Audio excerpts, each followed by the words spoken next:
नमस्ते दोस्तों। आज हम एक ऐसे डिप्लोमेटिक कदम के बारे में बात करेंगे जिसने रातों रात दक्षिण एशिया का नक्शा बदल दिया है। जहां पाकिस्तान $20 बिलियन के लिए सऊदी अरब से संपर्क करने की कोशिश कर रहा था, वहीं भारत और यूएई ने सिर्फ 1.5 घंटे की मीटिंग में $200 बिलियन का टारगेट तय कर लिया। हाँ, 10 गुना बड़ी डील। आज मैं आपको बताऊंगा कि कैसे धोलेरा से लेकर अबू धाबी तक एक नया इतिहास लिखा जा रहा है और शहबाज शरीफ को इसकी उम्मीद क्यों नहीं थी। ये इसी सोमवार की बात है। यूएई के राष्ट्रपति शेख मोहम्मद बिन जायद अल नहयान दिल्ली के छोटे से दौरे पर थे। सिर्फ 3 घंटे की बातचीत, लेकिन नतीजे ऐतिहासिक। लेकिन कहानी में एक ट्विस्ट है।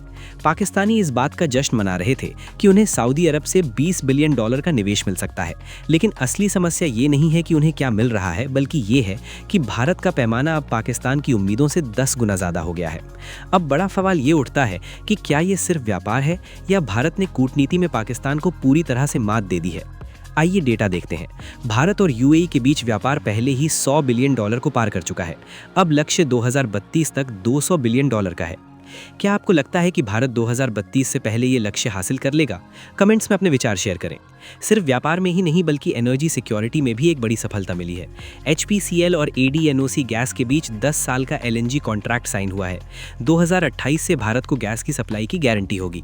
ये पाकिस्तान के रिफाइनरी के सपने से बहुत अलग है, जो सालों से सिर्फ कागजों पर ही रहा है।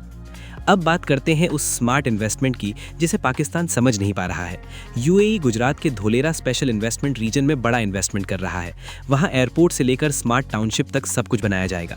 दोस्तों, क्या आपने हिंदी ट्रेंड सेंट्रल को सब्सक्राइब किया है? ज्यादा गहराई से एनालिसिस के लिए अभी बटन दबाएं। इतना ही नहीं, यूएई की कंपनी G42 भारत में सुपर कंप्यूटिंग क्लस्टर बनाने में मदद करेगी। हम सिर्फ तेल नहीं खरीद रहे हैं, हम भविष्य की टेक्नोलॉजी पर काम कर रहे हैं, एआई और एक डेटा एम्बेसी।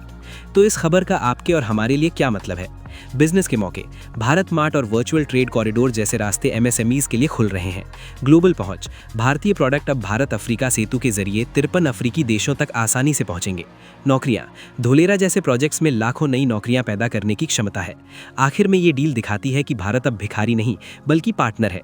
जहां पाकिस्तान बेल आउट और लोन पर निर्भर है, वहीं भारत $200 बिलियन की इकॉनमी बनाने की बात कर रहा है। जागरूकता ही सबसे बड़ी ताकत है।